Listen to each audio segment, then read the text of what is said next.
Meninas! Começamos agora uma nova live com você. Isso é motivo de muita alegria para nós do Reforço Feminino, né?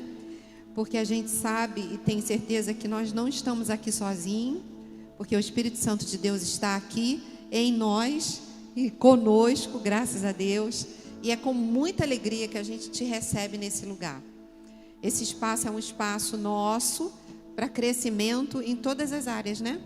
E hoje a gente vai falar sobre uma área muito importante, né, que atinge a todos nós e tem uma finalidade, né, de nos trazer entendimento, né, autoconhecimento. Hoje a gente vai sair daqui com essa lição e o conhecimento do próximo também, né?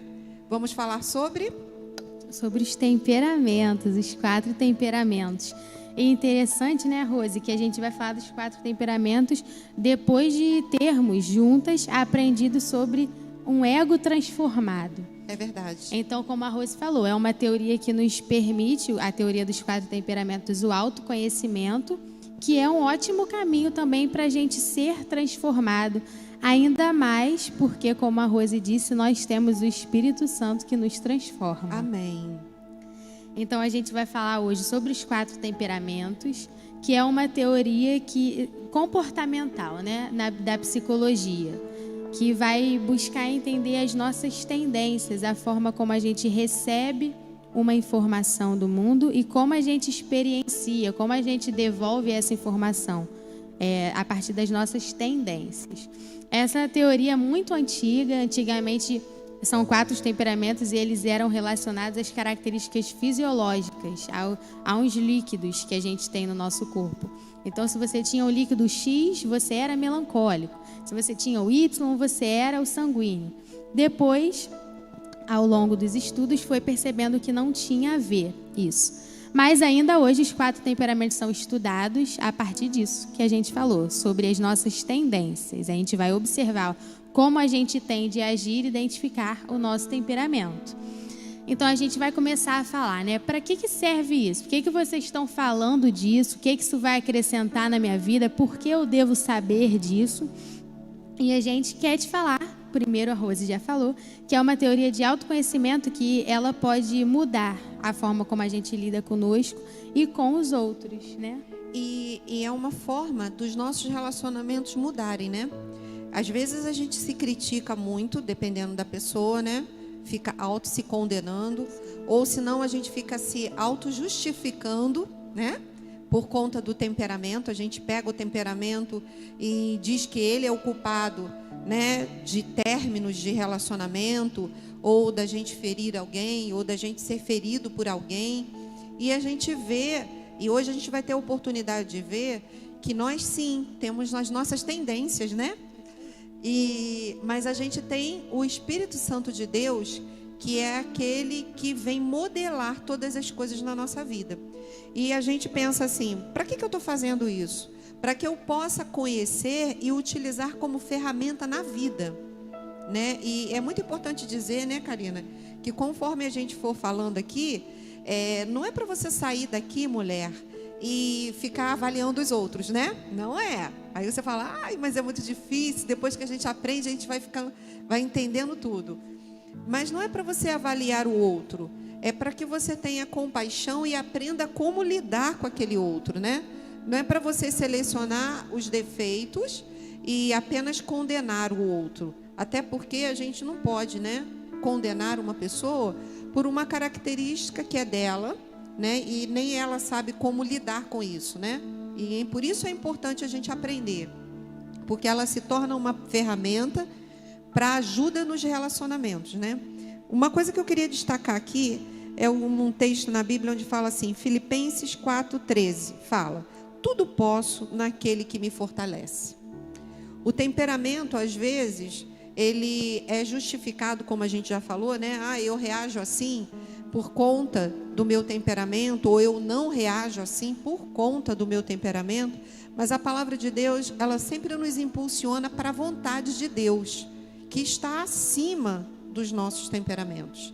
Temos que entender que esses 4 temperamentos que vamos estudar essa noite, eles são igualmente importantes, né? E eu já vi pessoas até querendo ter o temperamento do outro, né? Julgando, se eu fosse fleumático seria mais fácil, lidaria com determinadas situações mais fáceis. E outros também, se eu fosse sanguíneo, eu agiria de uma forma mais rápida, como eu não sou, né? E com isso se diminui. Mas não faça mais isso. Todos os temperamentos são criados por Deus. E a palavra de Deus lá em Gênesis fala que tudo que Deus criou é bom. Nós podemos até ter uma mancha do pecado nas coisas que Deus criou, né? Como o nosso coração humano. Mas continuamos sendo obra-prima de Deus. E o temperamento também. Todos os 4 são bons temperamentos e a gente precisa saber como lidar com eles, não é isso? Isso. E entendendo, como a Rose falou, que Deus nos criou desse jeito e que Ele tem coisas para operar em nós, então a gente precisa entender que nós somos convidados, chamados a sermos responsáveis a partir do que a gente é. Então, se eu sou sanguínea, Deus vai me usar sendo sanguínea com a transformação do Espírito Santo. Vai lapidar os pontos fracos, reforçar os pontos fortes para me usar dentro daquilo que Ele me criou para si. Então a gente já entendeu que os temperamentos são importantes e que eles não devem servir para justificar as nossas atitudes, nos colocar numa posição. Isso tem que ficar bem claro. E a gente não deve usá-los também para nos colocar numa posição de autopiedade também, né? De eu sou assim porque eu tenho esse temperamento e você não me entende. Não. É sempre nos convidando a usá-los para servir ao outro, para melhorar o outro, fazendo aquilo que cabe a nós. E aí, para começar a adentrar um pouquinho nisso, a gente vai falar então o que são os temperamentos. Eles são as características que predominam em mim? Não, os temperamentos eles dizem respeito às nossas tendências, a forma como a gente naturalmente tende a agir. E qual é a diferença das características predominantes e das características que são tendenciosas em nós? Para isso, a gente vai aprender um pouquinho agora sobre a diferença de temperamento e personalidade. Então, o temperamento, ele é aquilo que nasce com a gente. Sabe, 2 crianças que nasceram, foram criadas da mesma forma, só que uma é tagarela e a outra é mais quietinha. Tudo ela ouve quieta.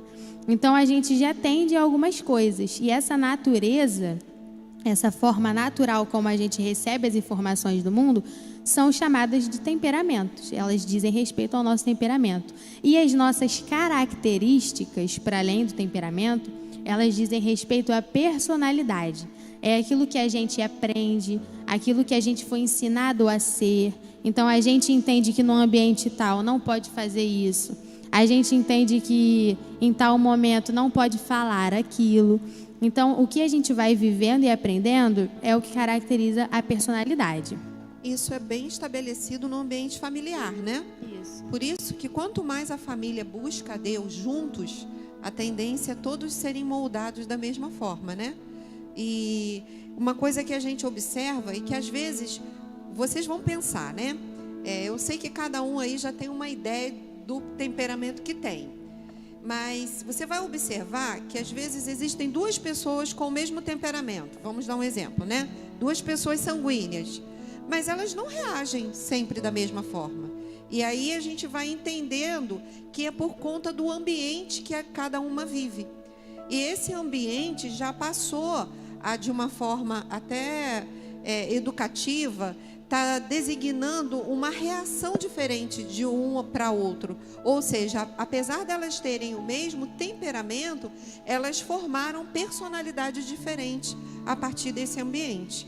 Então, a personalidade, ela age com a razão, não é isso?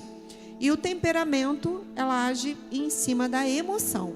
Então, a nossa personalidade, ela só vai ser findada, a construção da nossa personalidade, no dia que a gente foi embora desse mundo. Porque até o nosso último dia aqui, a gente pode estar desenvolvendo a nossa personalidade.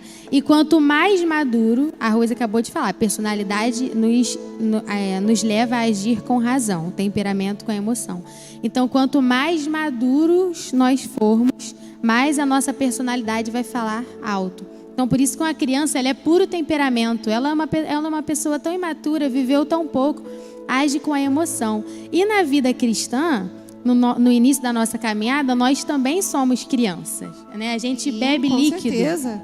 O apóstolo Paulo vai falar. A gente é como se a gente estivesse tomando leite no início da nossa caminhada. Então a gente ainda não foi lapidado, a gente ainda está no início, age como criança, falou, levou. A gente não sabe agir ainda muito conforme o que Deus quer. Pensou, falou. E a outra pessoa falou e levou também. É tudo assim, muito rápido, muito intenso com as emoções. É igual você perguntar para uma criança. Quem tem criança em casa sabe, né? Você acha fulano bonito? A criança fala, não. Na frente da pessoa. Na frente da pessoa. E a forma mais madura, a gente dá uns nossos jeitinhos, né? Nem tanto, né? Simpáticos, isso né? Aí. A gente já fala simpático. Com mais jeitinho. Então, na nossa caminhada cristã, nós somos chamados a vivermos também com maturidade. E como que é viver com maturidade? É ser guiado pela razão. E a razão aqui, a gente vai falar como sendo baseada na Bíblia. Eu entendo, eu leio a Bíblia, o Senhor fala comigo, Ele vai me moldando. E quanto mais parecido com Jesus eu sou, mais maduro eu vou caminhando nessa estrada aí da maturidade. Quanto mais maduro, mais parecido com Jesus eu sou. Mais guiado pelo Espírito Santo. E a gente, com isso, lembra que o Senhor mesmo nos convida a prestar a Ele um culto racional. Um culto de entendimento, né? Não um culto motivado pela emoção ao ponto de eu fazer algo em virtude de que o outro está fazendo, mas eu entender por que eu estou fazendo e até que ponto eu estou agradando ou desagradando a Deus. Eu ter essa análise, né? E fazer o que a gente tanto ensinou também aqui nas primeiras lives, né? Espírito Santo, onde eu estou errando? No que eu posso ser transformada? O que eu posso fazer para ter um lar mais harmonioso? Como eu posso compreender o meu marido, ou o filho, ou o namorado, o amigo? Em todo lugar, a todo momento, a gente pode ter o Espírito Santo como parceiro que vai nos guiar. O interessante é que todos os temperamentos têm a sua luta pessoal, né? Isso aí. E não existe temperamento nenhum que não tenha o seu lado a ser desenvolvido, a ser mudado. Até porque nós percebemos que a deficiência, né, vamos dizer assim, né, o defeito que a gente apresenta dentro do nosso temperamento, se não consertado, se não aprumado, ele vira pecado. E nessa de virar o pecado, ele nos afasta de Deus. Então, é importante a gente ter a consciência de que nossos temperamentos têm pontos fortes que nos beneficiam, que fazem com que a gente avance em áreas diferentes na nossa vida, mas eles também trazem consigo algo para ser aperfeiçoado e o que é mais impressionante é que a gente não consegue mudar isso na nossa próprio querer. Às vezes eu penso assim, eu não quero ser tão impetuosa, né? Não quero ser tão afoita para falar, mas quando eu vi, uau, a palavra já foi e eu podia ter esperado um pouco mais para expressar aquilo que eu queria ou ter falado de forma diferente, né? E foi. Isso aí. Então, na nossa própria força, a gente não consegue. Como a Rose leu, tudo eu posso, não na minha força, mas naquele que me fortalece, que é Jesus. E aí, para a gente andar mais um pouquinho, tem uma dúvida também que é muito comum, que é, posso ter mais de um temperamento? E existem diferentes interpretações, né? Algumas dizem que sim, você pode ter mais de um, outras dizem que não, ainda mais levando em consideração essa questão da personalidade. Só que, independentemente da que você aprendeu ou da que você acha que é melhor, o que importa é a gente usar a teoria para poder glorificar a Deus. Não importa se você acha que tem 2 temperamentos ou um. O que importa é você identificar, como a Rose falou, os pontos fracos e fortes e deixar ser transformado pelo Espírito Santo. Tem pessoas que acham, né, Karina, que existe um temperamento predominante e um secundário. Eu até conversei com a Karina e falei, Karina, eu fui ensinada assim a vida inteira, né? Mas nós temos que estar sempre abertos, né, para ver o que outras teorias podem trazer e até nos ajudar a compreender melhor. E a gente vai compreender isso. E não foge muito o resultado, né? O interessante é que não fugiu o resultado. É isso aí, ó. O exemplo disso é que a Rose, ela acredita que tem esse primário e secundário, e eu acredito que só temos um, mas estamos aqui para falar dos temperamentos e vai ser uma benção. E essa mistura aqui é coisa boa, né? Isso aí. E não ficamos engessados, ficamos abertos para aquilo que Deus vai falar. Isso aí. Então, os temperamentos, eles são isso, uma ferramenta nos relacionamentos. A gente até estava conversando aqui, quando uma mãe, né, você mãe que está ouvindo aqui, você pode ouvir falar, caramba, meu filho, ele é esse temperamento, agora tudo faz sentido. Então, que isso seja um convite para que você melhore a sua forma de lidar com ele, todas aquelas que estão vendo isso, né, que isso seja uma forma de melhorar no tratamento com o próximo. Isso é bem delicado dentro do meio familiar, porque quando a gente tem mais de um filho, quando a gente tem um filho só, fica difícil a comparação, né? A gente fica ali naquele clima só com aquela criança. Você tem mais de um filho, você tem 2 filhos, você fala assim, por quê? Que na hora que eu falo, tem sempre um que é mais impetuoso para responder e o outro não responde, ao ponto de você ter que falar assim, fulano, eu não falei com você, espera o seu irmão responder. Mas isso não é uma falta de educação. Às vezes a gente, com falta de conhecimento sobre os temperamentos, a gente até critica essa criança que é impulsiva. Ofender a criança também. E como a Karina falou, como são crianças, fica tudo mais sensível e aflorado. Mais intenso, né? Então, não é que a criança, e é importante até para você que é professora, né? De repente, professora do município, professora, enfim, que lida com mais de creche. E aí você fala assim, poxa vida, quem dera se todo mundo fosse igual a Maria. Mas nunca foi desejo de Deus que todo mundo fosse quietinha igual a Maria. Deus queria realmente todos esses temperamentos agindo junto, porque existe um propósito, e daqui a pouco a gente vai ver o grande propósito de Deus. A gente vai ver daqui a pouco diferentes personagens bíblicos, cada um com seu temperamento, e que todos foram criados para um propósito. E se um fosse igual ao outro, como que eles iam fazer o que fizeram? Senão todo mundo ia ter a mesma missão, todo mundo ia fazer a mesma coisa, não. Como a Rose falou lá no início, né? Todos os temperamentos foram criados por Deus e por isso, do nosso jeitinho, a gente pode sim glorificar a Deus, né? Do nosso jeitinho, transformado pelo Espírito Santo. Uma coisa interessante é que a gente aprende em relacionamento, né? Vamos relacionamento de casal, de noivos, que o ponto fraco do outro, por exemplo, eu tenho um ponto forte e o meu esposo ele tem um ponto fraco naquela mesma situação. Não é para que eu venha menosprezá-lo, mas para que eu venha somar força com ele. Porque certamente em outra situação, ele é o ponto forte e eu o ponto fraco. E os temperamentos, Karina, também acontecem isso. Quando a gente não entende que há uma necessidade de termos vários temperamentos, justamente para que o ponto fraco de um seja apoiado pelo ponto forte do outro, a gente não entende a visão de Deus. A gente acha assim, não, todos têm que ter nascido com liderança. Não. Então, quem será o liderado? Né? Quem agirá pelos bastidores? Todos têm que ser atores? Não. Tem que ter o que puxa a cortina e se sente feliz em puxar. Então, é importante a gente dar esse valor àquilo que Deus valorizou. Isso aí. E ainda que 2 pessoas tenham o mesmo temperamento, vamos supor um marido e uma mulher com o mesmo temperamento, a gente jamais pode se esquecer que a nossa personalidade deve ser desenvolvida com base naquilo que Deus quer de nós, e aí tudo fica harmonioso. A gente deixando Deus nos tratar, Deus nos moldar, tudo vai ficar perfeito, em perfeita harmonia. E aí agora, então, já que a gente deu essa introdução, a gente vai falar um pouquinho sobre, finalmente, quais são os temperamentos. Como é que a gente identifica? Explicamos, agora chegou. Agora, né? Chegou a melhor parte aí, que todo mundo espera. Então, para começar, a gente vai colocar aqui no chat um link, que esse link vai te encaminhar para uma imagem. E nessa imagem vai ter o que a gente vai falar aqui agora, para você poder visualizar melhor. Então, abrindo essa imagem, você vai ver que tem como se fosse uma cruz, assim, 4 pontas, uma em cima, uma embaixo, uma do lado e uma do outro. Na ponta de cima está escrito quente. Então, por que isso? Porque os temperamentos, eles têm por base 4 características, que são quente, frio, úmido e seco. São opostas. E agora a gente vai falar um pouquinho para a gente entender o que é quente, que aí isso fica melhor para a gente visualizar. Você imagina uma água que está muito quente, fervendo, ela está borbulhando, né?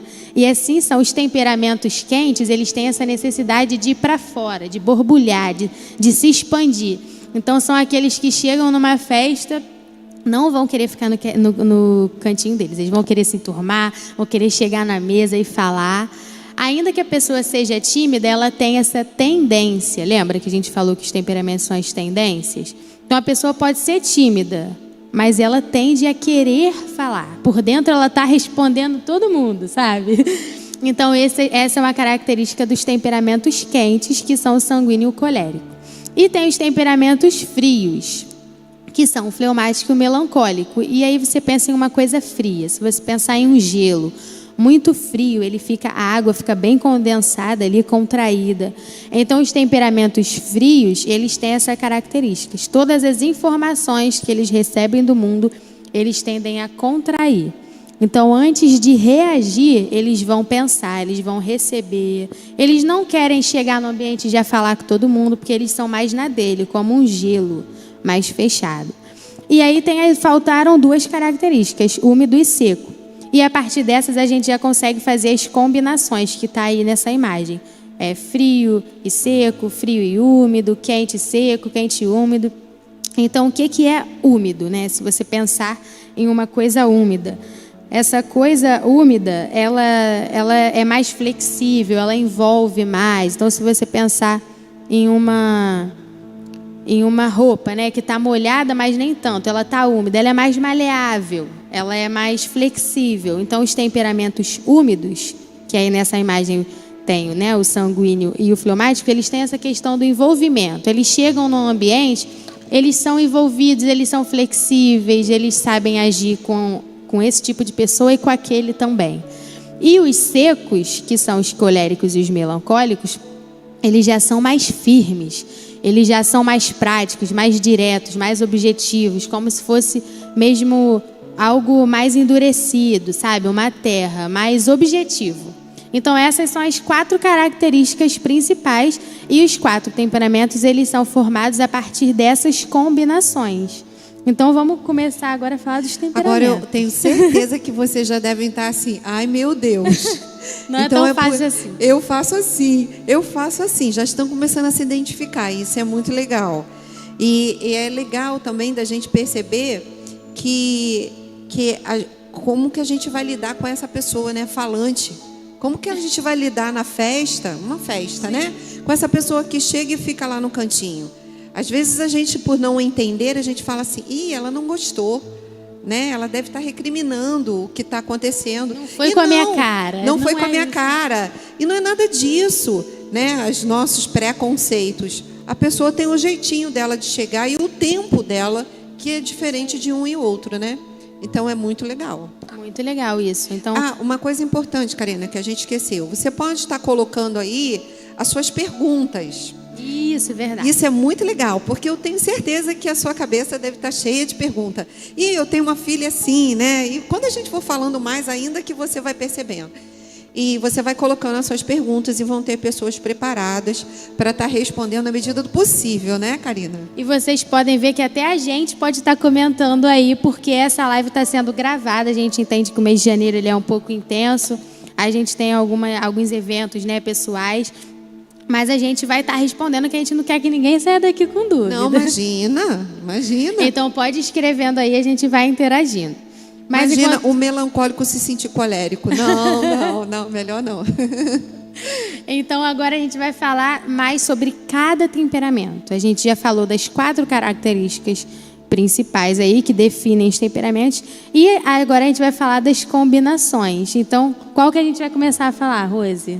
Bom, acho que o top é Pedro, né? Vamos falar de Pedro. Pedro era o quê? Pedro é sanguíneo, todo mundo sabe, né? Eu acho que até quem não conhece muito bem os temperamentos sabe que Pedro é sanguíneo, né? Que Pedro tinha alguma coisa especial. E antes da Rose começar a falar rapidinho do Pedro, vamos lembrar que o sanguíneo, então, ele é quente e úmido. Ou seja, ele se expande e ao mesmo tempo é flexível, envolvente. É aquela pessoa que normalmente chega, é tagarela, se dá bem com todo mundo, está sempre fazendo uma piada. Bem Pedro. Bem cheguei, né? Isso. E por que Pedro a gente escolheu para falar primeiramente? Porque Pedro, ele é uma das pessoas mais estudadas, né? A Bíblia, ela é tão verdadeira que o Senhor Deus, ele deixou claro na palavra de Deus que ele lida com pessoas normais, né? Os filhos dele foram usados assim, os filhos dele usados na palavra são iguais a mim e a você. O que difere a gente desses filhos citados na palavra é justamente a predisposição, a entrega, o querer servir ao Senhor, né? O se doar, o abrir mão de si. E esses homens, eles se destacaram independente de seus temperamentos. E Pedro é um que se mostrou muito, justamente porque ele era muito impetuoso, né? E eu pegando aqui algumas características de Pedro, se você se assemelhar com Pedro, já sabe, tá? A gente vai falar das coisas boas primeiro, então fique feliz. Olha, essa pessoa sanguínea, ele é um momento amável e alegre, como Karina já falou, né? Mas ela também, de repente, pode assustar, né? Porque ela pode ter um repente de atitude e você fala assim, nossa, mas ela não é tão meiga, mas ela é impulsiva. Então, de repente, ela pode trazer alguma coisa impetuosa e você vai ter que contornar, não é isso? E o que eu coloquei? Calorosa, é uma pessoa amável, uma pessoa simpática, que Karina já falou. Ela gosta muito. Quando eu falo assim que é simpática, como ela é sanguínea, ela vai recebendo as coisas boas que a gente está falando aqui. Olha, ela atrai as pessoas como um imã, né? E você vai lembrar de Pedro. Eu quero que você foque em Pedro. Pedro era uma pessoa assim. Pedro, ele foi uma pessoa extremamente tratada pelo Espírito Santo. E é isso que eu quero que você entenda. As tendências de Pedro antes de encontrar Jesus e a tendência de Pedro depois que encontrou Jesus. Nem tudo Jesus mudou. Tem gente que a gente fala assim, né? Mudou da água para o vinho. Não, Jesus aproveitou muitas tendências do temperamento de Pedro e usou isso para a glória dele. Então, Pedro, ele atraía as pessoas. Lembra que depois que ele estava cheio do Espírito Santo, ele pregou, né, ungido por Deus, 3.000 pessoas se converteram. Isso até que eu ia falar, Rose, que você disse, né? Deus usa as características, porque depois que no dia de Pentecostes, a gente vai ler, e depois quem falou foi Pedro. Que teve uma oportunidade de falar, Pedro falou, porque o sanguíneo é assim, só que ele falou guiado pelo Espírito Santo, e o resultado foi esse que a Rose falou, né? Almas se rendendo ao Senhor. Almas se renderam. E fala também que ele tem um bom papo, otimista, né? Despreocupado, isso aí eu acho que mais ou menos, né? A gente vai pegar a questão da personalidade, né? Isso. Que se você é criado num ambiente de muita preocupação, você pode ser um sanguíneo preocupado, tá? É generoso, compassivo, se adapta bem aos ambientes. O sanguíneo gosta de agradar as pessoas. Muitas vezes fazem qualquer coisa para não trazer descontentamento, né? O sanguíneo é aquele que na festa, e se a mesa está cheia de guloseimas lá, e ele não é o dono da festa, tá? Mas você chegou, ele gosta de você, ele fala, vem cá, vai ali, se serve disso, tem salgadinho, tem isso, tem aquilo. Ele é quase um recepcionista, né? Então a gente vê que a ideia dele é atrair e envolver mesmo. Tem a ver com o que você falou, né? Com a umidade, essa característica úmida faz ele ser envolvente, ele quer envolver todo mundo. Sabe quando... Eu sou muito assim, né? A Rose falou que eu sou sanguínea. Se eu chego em um lugar, aí eu estou enturmada, eu estou vendo a pessoa ali meio excluída, eu fico... Poxa, aí se tem outra pessoa que conhece mais, chama ali fulano, ela tá tão quietinha. Às vezes a pessoa quer ficar quietinha, mas a gente não quer que a pessoa fique quietinha. A gente acha, eu também sou sanguínea, né, gente? A gente acha que a pessoa tá triste porque ela tá quietinha. Hoje eu vou respeitar, tá? Eu vou aprender, hein? Vou botar em prática isso na minha vida. Então, o sanguíneo é o cara do coração, tá? Aquele que é muitas vezes, né, impulsionado pela emoção. E aí ele vai ter que ter alguns cuidados, porque ele precisa exercer maturidade, justamente nesse exemplo que a gente deu, né? A gente olhar uma pessoa quietinha e a gente querer fazer qualquer coisa para motivar, para deixar ela elétrica, mas ela não quer ficar. É o jeitinho dela e ela está feliz. Ainda mais se ela tiver um outro temperamento, que a gente vai falar, que essa pessoa do outro temperamento, que eu não vou falar ainda para ser surpresa, mas ela precisa desse momento sozinho. Então a gente tem que aprender. Olha como pode ser rico essa ferramenta, né? A gente vai identificando e vai aprendendo a lidar melhor. Ela vai estimulando respeito, né? E as diferenças. Que no mundo, as diferenças servem para dividir. Olha que bacana. E na igreja, na palavra, as diferenças servem para fortificar. Amém. Lindo isso, né? Lindo. De Deus isso aí. Então vamos lá, vamos falar um pouco dos defeitos. Agora vamos assumir. Eu e Karina vamos assumir feia. Aqui. Karina, olha que triste, vou ter que falar. Pouca força de vontade e medrosas. A gente tende a gente se anima muito, mas na primeira dificuldade a gente fica murchinha. Emocionalmente instável e explosiva, inquietas e às vezes egoístas. Olha como a gente tem que colocar essas características na mão do Senhor Jesus. Porque quando Ele age em mim, você não vai ver egoísmo. Quando Ele age na Karina, você não vai ver o medo tomando conta. Porque a força de Deus está dentro de nós. O Espírito do Senhor vai modelar essa parte, né? Impulsivo.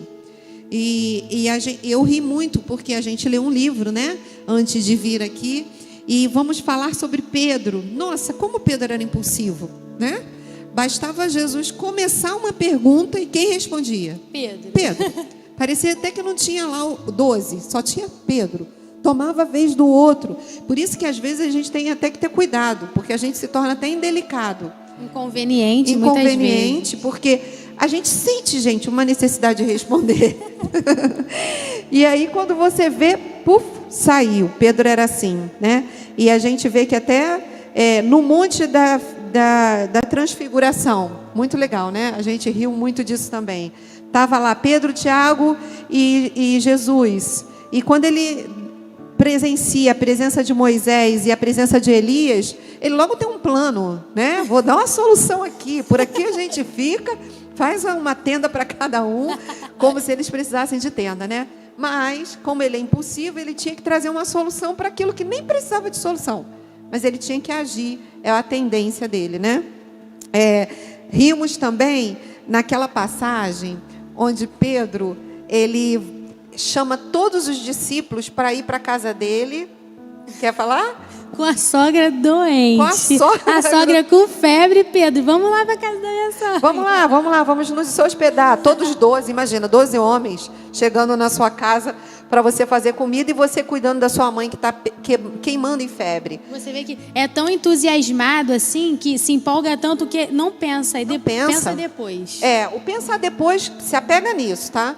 Você fez. E como ele é um cara de coração, ele não está visando o mal. Ele queria o bem-estar e queria atrair as pessoas. Só que ele nem visou a esposa dele que ia se sacrificar lá na cozinha, né?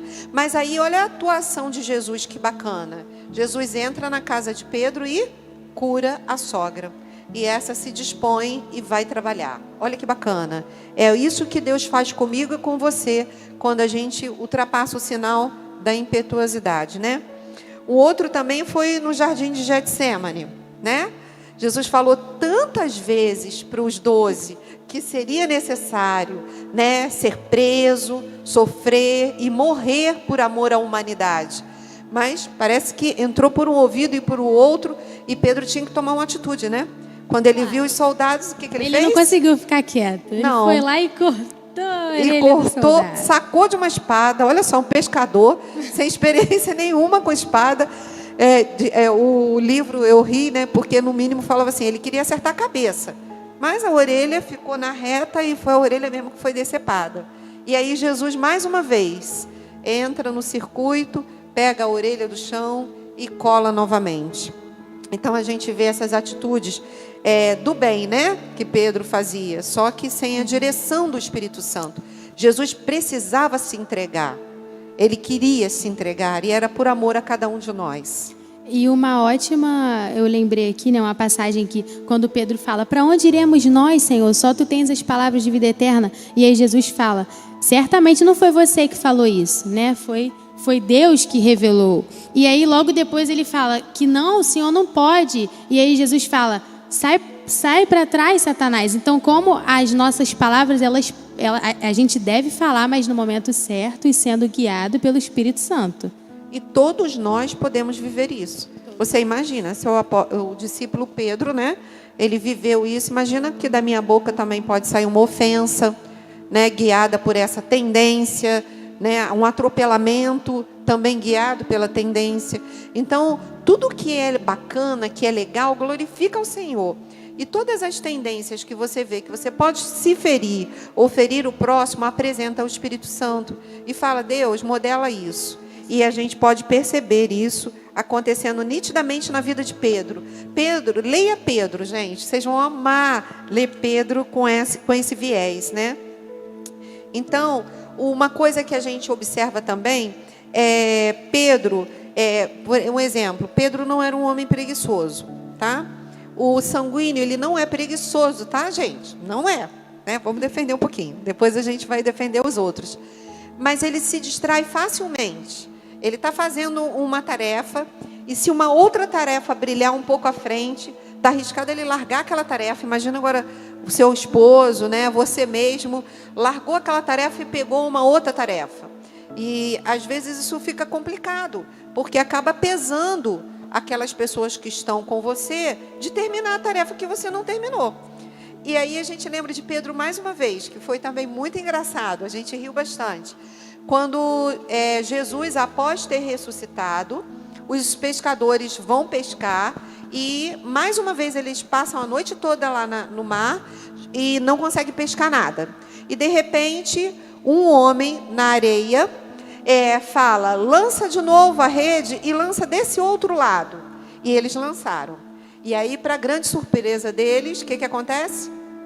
Muitos peixes. Muitos peixes. A rede ficou tão pesada que, se você for ler, dizia que os homens não estavam dando conta de pegar, de puxar os peixes. Nesse momento, irmãos, imagina que todos os discípulos reconheceram. Nós já passamos por isso antes. E quem nos deu a ordem foi Jesus. É Ele. Mas antes dos discípulos se pronunciarem, o que Pedro fez? Pedro já pulou do barco, foi nadando para encontrar Jesus antes de todo mundo. E aí você vê, né, muitos preletores falando assim, nossa, como Pedro amava Jesus, né? E ele queria, mas nota-se que ele largou de mão a tarefa que ele tinha. Se estava difícil, todos eles puxarem a rede, menos um homem, ia ficar mais difícil ainda, Só né? que aí Pedro achou uma coisa que era mais legal, vamos dizer assim, e já desviou a atenção. Isso aí. Né? E é lógico que quando o barco chegou, Pedro também ajudou lá a pegar, né? Então ele não é preguiçoso. Mas eu quero dizer assim, quando você vê uma pessoa não concluindo uma tarefa e logo passando por uma outra que brilha, tem uma característica aí do sanguíneo, né? Isso aí. Bom, agora vamos para... Tem mais alguma coisa para falar do sanguíneo? A gente pode ir para o uma coisa bem interessante do sanguíneo é que ele é pouco analítico. Ele é muita emoção, muito entusiasmo e pouca... E ele tem dificuldade de se fazer autoexame. E aí também a gente se informou aqui que o sanguíneo, todo mundo consegue detectar que ele é sanguíneo, menos ele próprio. Não, e tem também uma coisa que é assim, o sanguíneo, ele fala muito. E quando ele não tem o que fazer ou o que falar, ele fala mesmo assim, né? Ele está sempre falando. Ele está sempre falando. Isso aí. E uma coisa interessante sobre ele, sobre Pedro, é que antes de Jesus, esse sanguíneo, ele era apenas um pescador barulhento, rude, né? Genioso, impulsivo.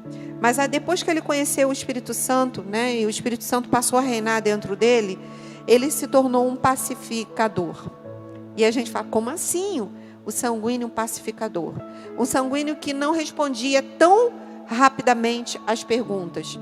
O sanguíneo, ele também tem dificuldade de sofrer pressão.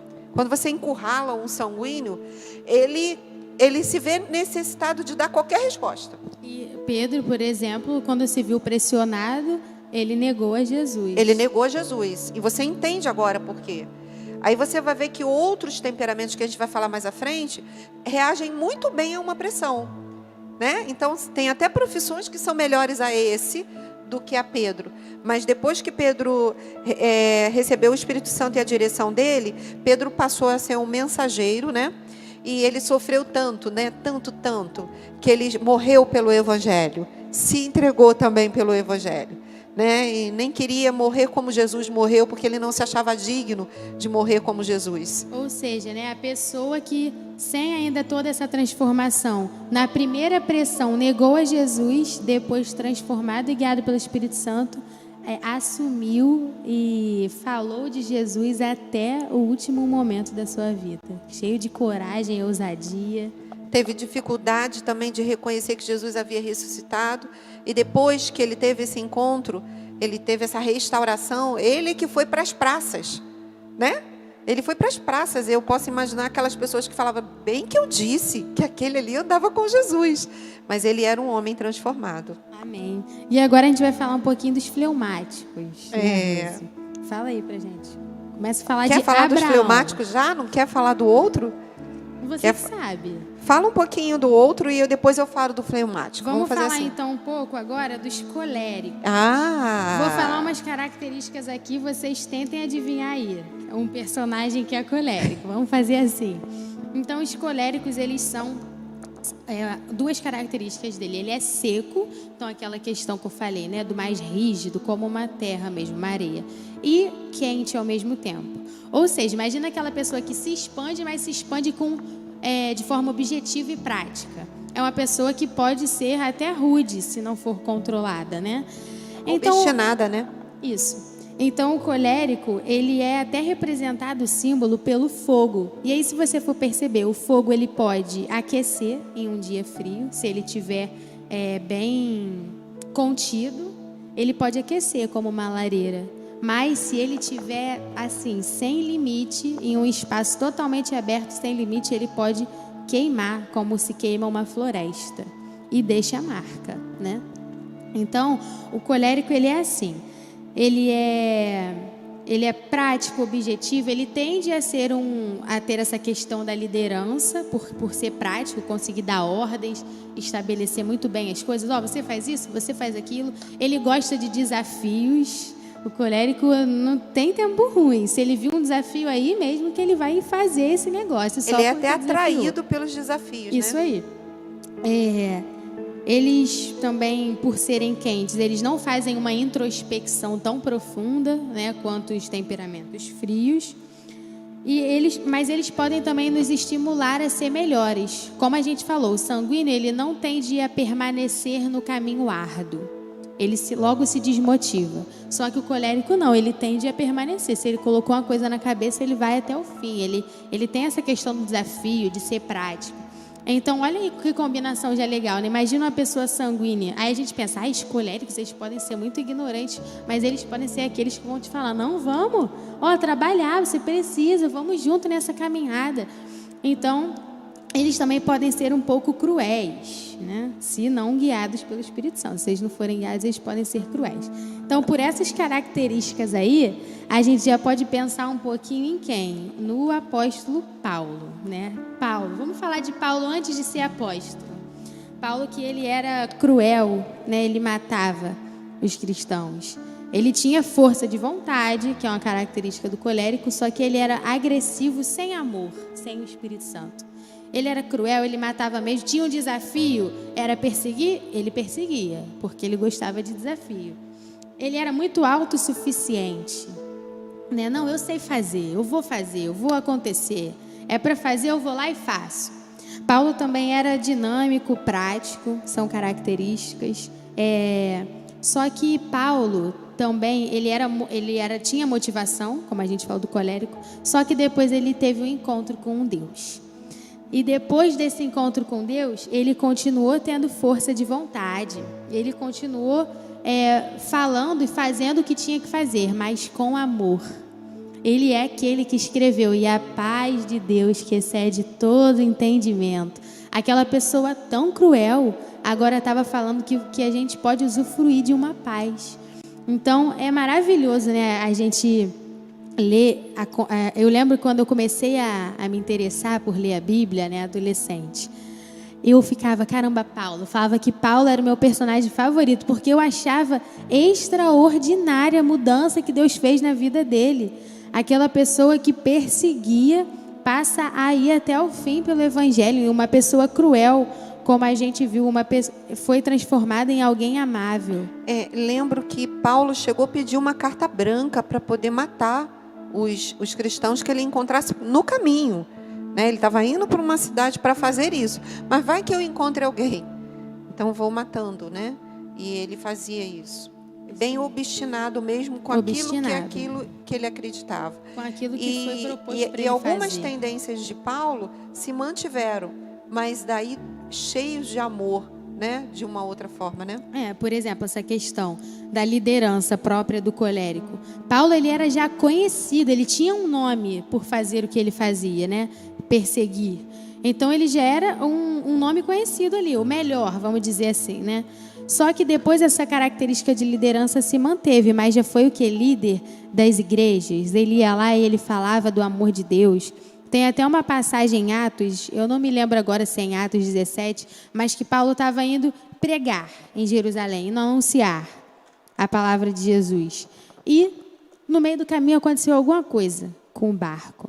E o que ele fez? Ele já assumiu a liderança, mas não uma liderança cruel, uma liderança de cuidado, uma liderança de amor. Então a gente pode ver como que o colérico, ele assume essa liderança. E ele pode ser, sim, agressivo, mas guiado pelo Espírito Santo, ele vai assumir uma liderança em amor, entendendo os pontos fracos dos outros também, sabendo como lidar, sabendo o que fazer e o que não fazer. Se a gente for ler as cartas de Paulo, caramba, esse colérico, assim, com essa tendência tão agressiva, falando para a gente amar, o que escreveu o capítulo aí do amor, que a gente tanto fala, né, em casamentos, o amor tudo sofre, tudo crê. Então, é isso que o Espírito Santo faz. A carta que ele fez também a Timóteo, né? Como ele pegou Timóteo e trouxe como filho, cuidando de Timóteo. Eu acho interessante que ele fala até do problema do estômago de Timóteo, né? Quer dizer, detalhes, preocupado com detalhes, né? E dando toda a orientação que Timóteo continuasse o mesmo evangelho que ele pregou. E quando ele escreve também para Filemon, né, para estimular ali um relacionamento que tinha se rompido. Então você vê alguém que está buscando a paz, a reconciliação, o amor, que outrora buscava coisas completamente diferentes. Queria mesmo era dar fim à vida das pessoas. E o colérico, agora falando um pouco dos pontos fracos, né, que a gente já falou até, que ele pode ser agressivo. Em um casamento, por exemplo, pode haver dificuldade de submissão por parte da mulher. Agora, se a gente for falar dos papéis, em relação às pessoas também, pode ter dificuldade de ouvir as pessoas por achar que é autossuficiente. Pode-se ter dificuldade de ser manso no falar. Esses são os pontos fracos aí do colérico, né? Mas que com o Espírito Santo, todos eles podem ser moldados, lapidados. Porque a ousadia do colérico, ela é muito bem-vinda também. Com certeza, precisamos. O que a gente precisa é perguntar ao Espírito Santo quando eu devo usar, em qual intensidade, como usar. Então, sempre guiados pelo Espírito Santo. E a ação do Espírito Santo foi notória na vida de Paulo. E a gente vê claramente um colérico antes e depois da ação do Espírito Santo. A gente pode falar também de um outro personagem da Bíblia, muito, muito importante e até em alguns povos adorados, que é Abraão, pai da fé, né? A gente às vezes acha que Abraão é pai da fé desde que bebê, né? Nasceu bebê, ele é pai da fé. Não, não é assim. E a gente vai vendo que até o temperamento de Abraão, ele foi transformado também. Conforme você vai vivendo com Deus, não numa distância, mas numa proximidade com Deus, o seu temperamento vai sendo transformado. A sua maneira de vencer na vida, porque, veja bem, quando um colérico age assim, às vezes com rigor, né? O sanguíneo com entusiasmo, eles estão querendo o bem, né? De repente para um propósito, ou para si, ou para o outro, visando um bem, mas às vezes vem uma destruição, né? E quando ele está vivendo próximo do Espírito Santo, o Espírito Santo, que tudo sabe, vai falar ao seu interior a hora de se calar, o tempo que vai esperar para administrar aquilo. Ele vai te sinalizar. E ele fez isso com Abraão, sabia? Abraão era um homem fleumático. E como fleumático, Abraão era medroso. Ó, um homem que levou o filho, né, para ser sacrificado, ele era medroso. Uma das características do fleumático. E vamos começar pelas boas, né? Que os fleumáticos... Os fleumáticos, eles são úmidos e frios, né? Naquelas características que a gente falou. Então, ele também envolve, como o sanguíneo, é flexível, só que ele é frio. Então, ele já não tem essa questão de falar, de ser afoito. Ele já recebe as informações e dá uma segurada, dá uma pensada. Mais calmo. Ele é visto como uma natureza mais calma. Eles são fáceis de convivência. Fleumático é muito bom. É um povo bom de se ter perto. Porque eles conseguem adoçar e às vezes trazer uma mansidão ao calor de um colérico, ao calor de um sanguíneo.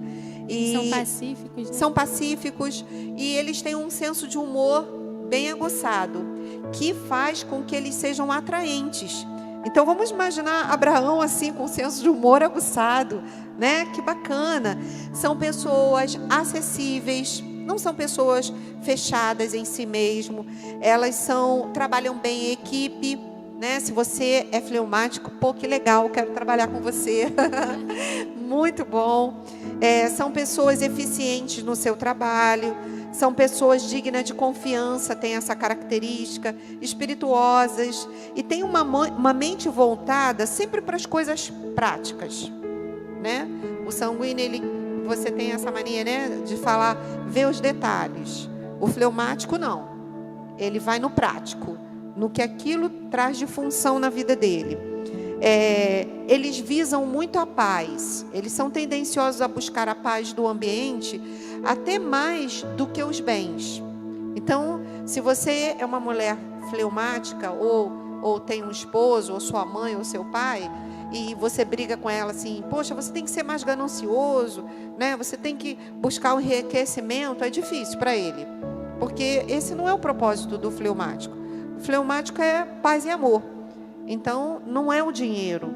Então, ele tem na profissão, às vezes, uma alegria do fazer, não o benefício do enriquecer, né? Ele é o cara que eu falei, suporta bem a pressão. Olha que legal. Enquanto o sanguíneo não suporta, o fleumático ele consegue contornar uma pressão, um momento de acusação, um conflito familiar, um conflito no seu trabalho.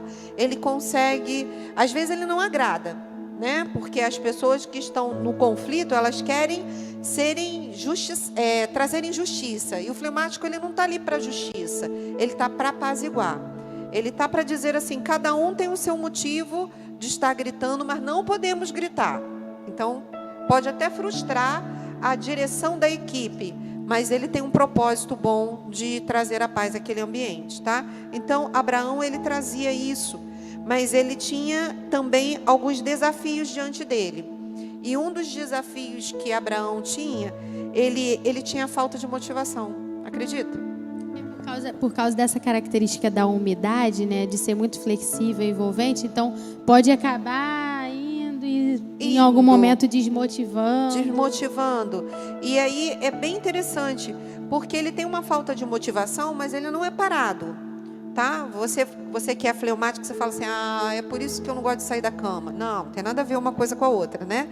Não... Se o fleumático não cuidar dessas características... sim. Né? Se ele se apoiar nessas características e se defender, ele vai falar assim, você sabe que eu sou fleumática e eu quero ficar na cama o dia inteiro. Não é para ficar na cama o dia inteiro.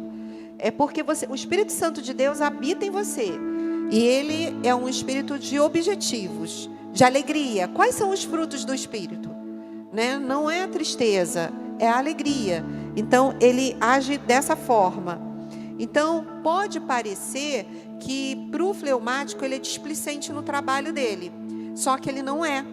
O fleumático, ele é disciplinado e ele é organizado. Ele faz tudo dentro do tempinho dele, né? Se chegar ali um sanguíneo, atropelou ele. Mas o seu sanguíneo, lembra que pode desistir? No meio da pressão, ele se desestimula e o fleumático vem atrás dele devagarzinho e ultrapassa. Ele já consegue pensar mais um pouco. Ele é mais consistente ao tempo, e isso é uma coisa bem legal. E Abraão poxa, o Abraão, essa coisa do consistente ao tempo, a gente nota bem, né? Mas o fleumático, ele também precisa ser um pouco motivado. Isso. Por exemplo, como a água, ele vai persistir no caminho, mas ele precisa ter algumas motivações ali também, porque como uma água que está parada, mas se você der uma balançozinha, ela vai junto. Então o fleumático, ele precisa dessas motivações e aí ele consegue continuar fácil. Exatamente. Ele é indeciso, tá? Ele precisa realmente, às vezes, de uma palavra, de um incentivo. E é muito interessante, mulheres, vamos dizer que você tenha um marido ou um filho fleumático, tá? E você tem outros temperamentos. Você não deve motivar esse seu filho, essa pessoa fleumática que você lida, ou seu pai, sua mãe, assim, com muita violência, porque ele não vai receber bem. Em vez dele andar rapidamente na velocidade do seu entusiasmo, ele vai parar.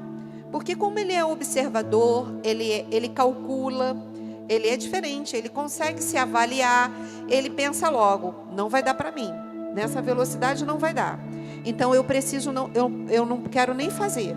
Então, em vez de você ter uma pessoa motivada, você vai ter uma pessoa parada, frustrada. Então, como se motiva um fleumático? Como motiva? A gente passa para ele os benefícios daquilo que Deus quer na vida dele. E diz, eu estou aqui, vamos junto. Até você pode dizer humildemente, me ensina como faz. E ele vai te dar toda a regra do passo a passo como fazer. Vai ser no seu tempo? Não. Vai ser no tempo dele. Mas você tem a certeza que ele vai até o fim das tarefas, sem se distrair no objetivo que Deus tem para ele. Assim foi Abraão também. O tempo passou, a promessa era sobre a vida dele. E olha, se ele tivesse um temperamento diferente, ele poderia falar assim, bom, se era para ter acontecido, já era... Não, se deveria acontecer, já era para ter acontecido. Eu já desisti disso, né? Vamos para outra página, né? Vamos para outra promessa. E, no entanto, ele perseverou. Ele falou, ele prometeu, ele vai cumprir. Não sei quando ele vai cumprir. E quando Abraão subiu o monte para levar o filho também, que teve aquele momento do pedido do sacrifício da vida dele, ele já era um Abraão transformado. Porque você não encontra nele o Abraão medroso, né? Que é muito, muito peculiar ao fleumático. Você encontra naquele homem um homem confiante. Ele teve duas situações de Abraão na vida dele que foi bem interessante e que ele pecou, Karina. Porque ele chegou numa cidade e por achar que ele poderia morrer pela beleza da sua esposa, ele pediu que ela mentisse e ele mentiu, dizendo que ela não era esposa dele, que ela era irmã dele, né? Para desvirtuar ali o rei. Então, muitas vezes, o medo provoca que você haja em pecado. E Abraão não foi diferente da gente. A gente também, movido pelo medo, a gente peca. E Abraão pecou. E a Bíblia não esconde isso. Mas ela mostra um Abraão lá no final que, independente do... Ele nem consultou a Sara, né? Sara, o que você acha? Eu estou indeciso aqui, ó. A gente não vê mais essa característica em Abraão. Estou indeciso. Deus falou, o que tu acha? Ele não perguntou. Ele preparou tudo que tinha que preparar e ele confiou no Senhor que ressuscitaria até o filho dele. Era um Abraão ainda com as suas tendências, né? De terminar a obra. Ele fala, fica aqui, ó, meus servos. Daqui vou eu e ele. Olha que bacana. Ele terminou o trabalho. Ele manda ele deitar, manda Isaac deitar. Ele não fala assim, bom, Senhor, posso mandar o servo matar? Seria fácil, né? A gente transferir para o outro a responsabilidade. Ele não, ele falou, eu vou completar essa obra aqui. E ele vai e completa, né? Aliás, ele não completa, Deus completou, né, Karina? Deus completou com seu Mas milagre. ele completa o que Deus mandou ele fazer, né? Um Abraão já transformado. Em Hebreus 11 vai falar que ele creu 2 vezes. Porque ele creu na promessa e creu. Não, se Deus me prometeu, ele vai ressuscitar. Então, Hebreus fala que ele creu 2 vezes. Só realmente um Abraão transformado pelo Espírito. É verdade. E a gente nota isso em algumas profissões. Por exemplo, médicos que são persistentes, né?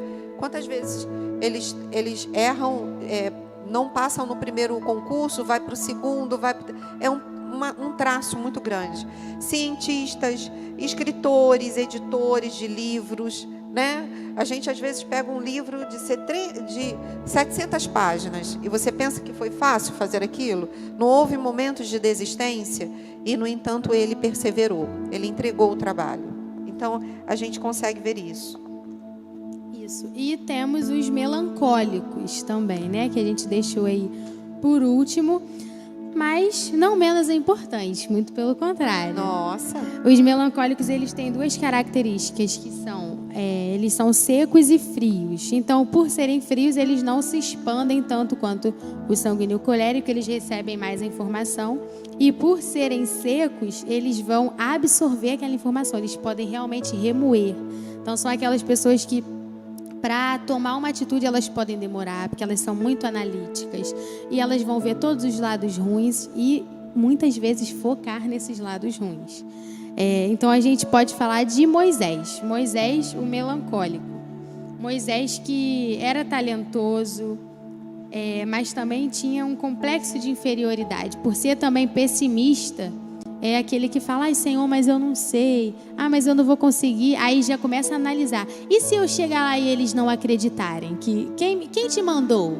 Então, o melancólico, ele já começa a inventar, né? A traçar infinitas possibilidades, só que muitas vezes todas com um final ruim. Porque ele tende a ser pessimista. Ele pode ser depressivo, se deixar ser muito guiado pelas emoções, pelo temperamento, pode se tornar aquela pessoa literalmente melancólica. E pode também guardar muita mágoa. O melancólico, se ele não for guiado pelo Espírito Santo, se ele não pedir: Senhor, me mude, me ajude a perdoar, ele pode ser aquela pessoa que guarda mágoa. Só que aí a gente pensa: Moisés melancólico? Moisés, quando ele recebe aquele chamado do Senhor, ele é um líder, ele é capacitado por Deus a ser um grande líder. Isso porque a gente falou que os coléricos tendem a ser líderes, né? Mas Moisés ali já não era Moisés. Era Moisés guiado, acompanhado por Deus. E foi um grande líder, responsável por levar todo um povo à terra prometida. Ouvia a voz de Deus e fazia, em alguns momentos se irava. A gente vai ver isso também, a ira de Moisés, porque uma característica dos melancólicos também é querer muito a justiça. Eles são... têm sede de justiça, vê alguma coisa errada, quer consertar. Podem até ser muito ativistas em algumas atividades, porque eles querem que tudo seja justo, que tudo seja reto, bem encaminhado. E a gente vai ver que Moisés também, em alguns momentos, se irou quando via o povo fazendo algo que não era para fazer, quando via o povo desobedecendo uma ordem que devia ser respeitada. Então, é uma outra característica de Moisés. Quer falar um pouquinho? Uma forma muito simples de ajudar um cristão melancólico é pedir para que ele venha avaliar o mérito de todo o pensamento negativo que ele tem. Se você é melancólica, eu já vi pessoas falando assim: mas o melancólico só anda chorando. Nossa, nada disso. O melancólico, ele é sensível às emoções. Você pode ver nas reações de Moisés. Moisés, quando ele viu um egípcio, né, batendo ali no judeu, ele vai e entra de sola para poder defender. Logo fazer justiça. Ele não para ficar chorando. Não é aquela visão do choro. É uma visão de ação. Mas é uma visão de ação, de uma busca de justiça. Então, o que você vai fazer se você é melancólica e vierem os pensamentos negativos? Você começa a confrontar seus pensamentos. Esses pensamentos são pensamentos de prudência. Esses pensamentos negativos, que às vezes são sinais, né? De sabedoria do melancólico, dele perceber que não é dessa forma que tem que ser feito. Essa justiça, ela vem do Senhor, é por uma causa que o Senhor lutaria, esse pensamento é nutrido pelaquilo que meu Deus nutriria, né? Porque às vezes ele vai, olha, isso não vai dar certo. Povo, vamos falar de alguns aqui que são muito legais, né? João Batista, arrependam-se, parece aquela mensagem dura, né? Mas ele estava falando uma coisa que iria acontecer. Se o povo não se arrepender, o povo vai se perder da bênção de Deus. Então, esses homens, como por exemplo Jeremias, que ele é chamado de o profeta chorão, né? Ele chorava mesmo, porque ele sentia a dor do pecado e o quanto o pecado afastava o povo de Deus. Então, esses homens que são melancólicos, e a gente tem diversos aqui, eu realmente me surpreendi, né? Nem precisamos falar de Elias, né? E a experiência de Elias da caverna, né? Elias preso numa caverna, depois de ter visto um milagre tão grande, olha só, melancólico. Quantos milagres Deus traz à sua vida e de repente você, por se fechar num pensamento negativo, não valoriza o milagre que Deus fez anteriormente e fica aí na caverna. Foca no milagre, porque Jesus ele dá os milagres para que o nome dele seja glorificado. Glorifique o milagre e confronte o pensamento negativo. E até essa questão do focar no que falta, focar nos pensamentos negativos, pode nos trazer, por exemplo, descontentamento, que a gente também já falou, né? E o Jeremias, por exemplo, que a Rose citou, também foi aquela pessoa que falou: ai, Senhor, mas eu não sei falar. E aí Jesus vem: mas eu te escolhi lá no ventre, você era ainda tão pequenininho. E os melancólicos, como a Rose falou, eles são sensíveis, eles não vão externalizar com facilidade. São aquelas pessoas que não desabafam muito com todos assim, já não saem chegando, porque eles têm um mundo interior. As coisas funcionam ali na cabeça deles a todo vapor. Eles estão ali num mundo, mas deles com ele mesmo.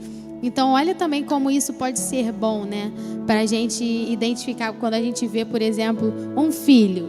Poxa, ele não fala, ele não desabafa, mas será que ele não está reagindo, não está acontecendo nada? Ali dentro está acontecendo. É só vir com jeitinho, com as palavras certas, igual Deus fez, né? Com Moisés, evitando muito os rótulos, né, gente? Quando a gente fala em temperamento, a gente tem que ter muito cuidado, porque às vezes a gente supervaloriza uns temperamentos, desvaloriza outros, o que Deus não quer, e muitas vezes a gente, em vez de ver a obra-prima de Deus, que Ele trouxe dentro dos talentos, a gente fica maximizando os defeitos daquele temperamento. E os defeitos, eles são transformados na mão do Senhor Jesus. É uma questão de fé e crença, de colocarmos isso no altar do Senhor.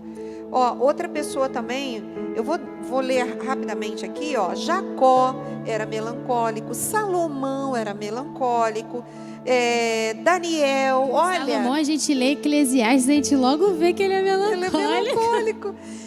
Daniel, aquele homem tão maravilhoso que nos ensinou a ter fidelidade nas orações. Melancólico. É verdade. E até como você falou, né? Jeremias chorava pelos pecados. Tem também uma passagem em Daniel que fala que ele ficou 21 dias triste pelo pecado. Ele ficou remoendo aquilo que estava acontecendo, que Deus já tinha falado através de Jeremias, e ele ficou remoendo aquilo, só que ele deixou remoer tanto que ele ficou 21 dias. Aí chega um varão que fala na Bíblia e fala: levanta. Então, às vezes, a gente precisa ser essa pessoa. Você conhece aquela pessoa melancólica? Essa pessoa vai precisar, às vezes, que você fale: levanta, olha o lado bom da vida. Olha como o sanguíneo pode mostrar o lado bom da vida para um melancólico, né? Lembrando também que nessa época aí, o Espírito Santo não estava agindo. Hoje, precisamos sim de uma pessoa que nos levante, sendo melancólico? Precisamos, mas já temos um que é o Espírito Santo. E por isso a intimidade com a palavra faz com que a gente levante. Outro aqui também foi o apóstolo João, o amado João, né? Quando a gente fala do João, melancólico. E aí? Homens que foram usados de forma poderosa na mão do Senhor. E a gente viu, né, que todos os temperamentos foram bem trabalhados, né? e são homens talentosos, todos eles talentosos. Os melancólicos, eles também, assim como os coléricos, eles tendem a permanecer no caminho árduo. Então, são aquelas pessoas focadas. Eles são pessoas leais também. São muito analíticos, como a gente falou. Perfeccionistas também, né? Eu tinha esquecido, mas E nem importante. sempre extrovertido.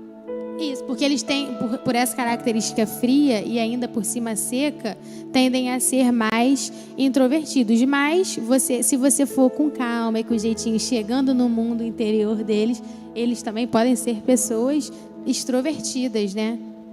Com intimidade. Maravilhosas, né? Na ação de Deus. E a gente também nota que esses homens todos que nós podemos hoje ler na palavra, eles foram homens usados por Deus, tá? Mas em muitos momentos Deus chamou a atenção deles. Por quê? Porque viu alguns sentimentos dentro do melancólico que geram pecados. E aí Deus logo chama a atenção. Por exemplo, por eles serem muito fechados, eles podem ser egocêntricos. Eles podem ser críticos. Eles podem ser pessimistas ou geniosos também. Então, se você é melancólica, você vai apresentar isso ao Senhor. Ai, bem que a minha filha falou que eu sou tão teimosa. Reflita sobre isso. Se a teimosia é por um alvo que Deus lutaria da mesma forma ou não. Deus, acho que Jesus nem se importaria, Ele iria rir disso, né? Estou forçando uma barra dentro de casa. Que você possa evitar isso na sua vida, né? Isso aí. E como que a gente evita isso, né, Rose? Como que a gente é transformado? Como que a gente identifica os pontos fracos, os pontos fortes e se deixa ser transformado? Só em uma vida de intimidade com Deus. Sim. Cada vez mais próxima. É lendo a Bíblia e identificando, poxa, eu tendo a fazer isso. Eu tendo a fazer aquilo, né? Por exemplo, a gente falou agora de perfeccionismo. Nas lives sobre contentamento, a gente falou que é bom ser detalhista até certo ponto, porque o perfeccionismo também pode se tornar um pecado. Então, todas as nossas fraquezas, não só dos melancólicos, mas dos coléricos, dos sanguíneos, dos fleumáticos, eles podem se tornar pecados se a gente não apresentá-los a Deus e pedir por uma transformação do Espírito Santo. O importante é que você, acompanhando a vida desses homens na palavra, vocês vão ver que eles tiveram um antes e um depois com Jesus. E nós também temos um antes e um depois com Jesus. Não é isso? Coisa linda. Nós Graças temos um a Deus antes que a gente e tem um um antes depois e um com o depois. Senhor. Mas, Rose, se eu cair, é fácil. Você confessa seus pecados ao Senhor. Você fala assim, Rose, eu tenho caído muito no meu temperamento porque eu tenho estado distante do Senhor. Se esse é a sua conclusão da live de hoje, minha irmã, simples assim. Vamos falar dessa forma para o Senhor Jesus. Senhor Jesus, eu vejo que homens, e hoje nós citamos homens aqui porque a base do nosso livro foram homens. Porém, muitas mulheres, todas elas, também tiveram seu temperamento. Se a gente fosse falar, né? Noemi, Ruth, ficou tudo muito claro, né? Que Deus, Ele agindo próximo das pessoas, Ele vai transformar essas pessoas nas suas características. Então agora a gente vai fazer uma oração, pedindo ao Senhor que nos transforme. Que transforme aquilo que não tem agradado Ele em algo bom e que transforme também o que é bom em algo melhor ainda. Sim, Para com que certeza. o reino dele seja expandido, para que a gente fale das boas obras do Senhor e que isso gere frutos. Pode orar, Karina. Senhor Deus, nós te agradecemos, Pai. Te agradecemos primeiramente porque sabemos que somos aquilo que o Senhor nos criou para ser. Temos as características e os temperamentos que o Senhor nos deu. Mas sabemos também, Senhor, que por causa do pecado no mundo, muitas das nossas características têm uma feiura, que são mais feias e muito verdade, feias sem o Senhor. Sabemos, Pai, que se não for a Tua boa mão e o Teu Espírito a nos guiar, a nos moldar, a nos lapidar, nós seríamos feios por completos. Mas por causa do Teu amor, por causa do Seu Filho, Jesus, que se entregou naquela cruz, temos conosco o Espírito Santo. O Espírito Santo que nos convence do pecado, da justiça, do juízo. O Espírito Santo, Senhor, que nos consola nos dias difíceis, que nos mostra as nossas fraquezas e nos diz que no Senhor, quando pensamos que estamos fracos, nós somos feitos fortes. Amém, Deus. Muito Senhor, obrigada. nós te agradecemos pela vida de cada mulher que está assistindo essa live, seja ao vivo ou seja depois que ficar gravada. E nós te pedimos, Senhor, transforme cada uma, assim como te pedimos que o Senhor nos transforme por completo. Que no nosso agir, no nosso falar, no nosso proceder, não venha a ser nós, mas o Senhor através de nós. Aleluia, Deus. Nos transforma, Senhor, e nos guia, porque precisamos sentir. E como lemos aqui, nós não podemos tudo na nossa força, mas sim naquele que nos fortalece. Obrigada, Senhor, por tudo. E te oferecemos a nossa oração, a nossa gratidão, em nome de Jesus. Amém. Amém. Muito obrigada, você que ficou até o final. né, Luísa? Muito obrigada mesmo. E pode deixar aí as suas perguntas, ainda a gente vai estar ligadinho em você, né? E se você estiver muito próxima da gente, da nossa igreja, vem aqui, né? E a gente vai estar te auxiliando e vamos orar pela sua vida, não só agora como Karina orou, mas no dia a dia do reforço feminino, para que cada mulher seja no dia seguinte melhor do que o dia anterior. Esse é o alvo do reforço feminino. Nós não queremos a cada live viver apenas uma experiência de conhecimento, mas viver uma experiência e uma oportunidade de transformação. Então o que a gente deseja para vocês e o que a gente quer para nós, né? Somos iguais, assumirmos esse conhecimento e sermos transformadas para a glória do Senhor. Nós somos obra-prima do Senhor Jesus. E você é outra obra-prima do Senhor Jesus. Amém. Sempre, sempre será. Amém. Porque o amor de Deus é assim. E que aí a gente está nas primeiras semanas do ano, mas que nesse ano, como diz o tema da nossa igreja, nós estejamos alicerçadas na palavra de Deus, porque assim nós somos transformadas e guiadas pelo Espírito Santo. Esse é o caminho. Isso aí. Para os nossos temperamentos serem cada vez melhores. É isso aí. Então, um beijo, meninas. Beijo, meninas. Que Tchau, Deus abençoe. fiquem com Deus. Que a casa de vocês seja muito e muito abençoada. Amém. Beijo.